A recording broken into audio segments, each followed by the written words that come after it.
So just did an oil change on my 2019 Mustang GT. So this is interesting. This is the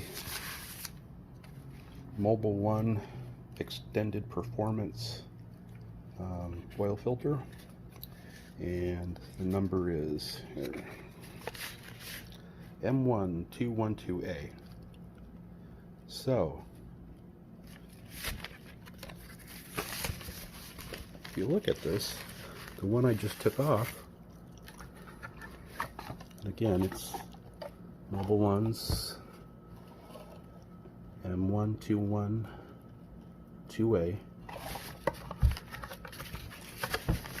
This one is slightly taller than the box, which means the one I just put on my car is slightly shorter. So what's going on here? Is Mobil 1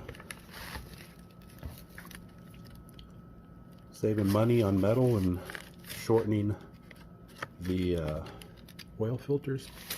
I don't know. Kind of interesting. That's definitely, I can't even close the box. See? So the one I just put on is shorter than this one.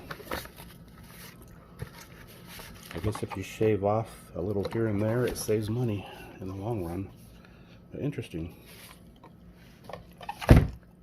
What do you guys think?